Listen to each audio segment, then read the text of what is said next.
대입에서 이른바 문과 침공 문제 개선책을 찾고 있지만 근본적인 해결은 수능 자체의 변화입니다.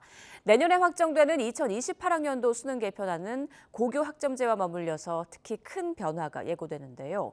정부가 공정성을 앞세워 정시를 확대하려는 기조와 달리 대학들은 수시 학생부 종합전형 확대를 요구하고 있습니다. 그 이유를 김현아 기자가 취재했습니다.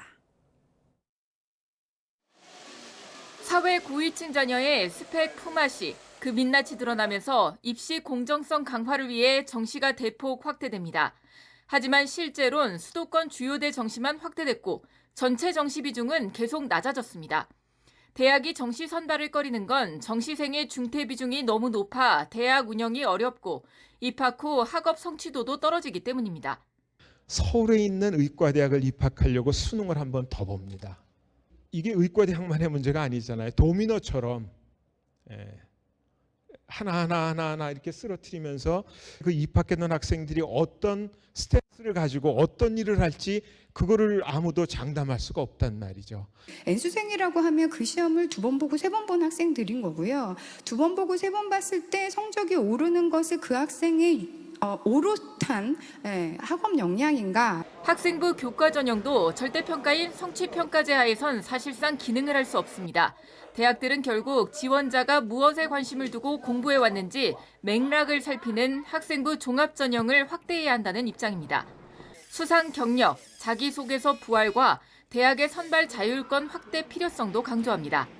고교 교육과정에서 선생님들과 학생들이 수행한 것은 평가를 하는 방향으로 되돌려 놓아야 된다. 지원한 지원자 스스로도 자기소개서 등을 통해서 자신의 이야기를 설명을 하고 그리고 어필할 필요가 있다고 생각을 합니다.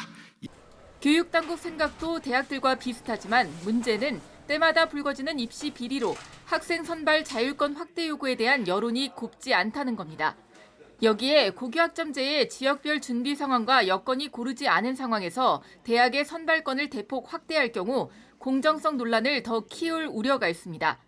하지만 고교 학점제 하에서 주요 대학 정시 비율이 계속 높게 유지되면 상위권 수험생일수록 학교 수업과 별개로 사교육을 통해 각자 도생 수능 준비를 병행할 수밖에 없는 상황. 서울대 역시 2028학년도에 학종 강화와 수능 영향 축소로 방향을 잡은 가운데 정부와 교육계가 남은 1년 여론을 얼마나 설득해내는지가 대입 개편의 최대 변수가 될 전망입니다. YTN 김연아입니다.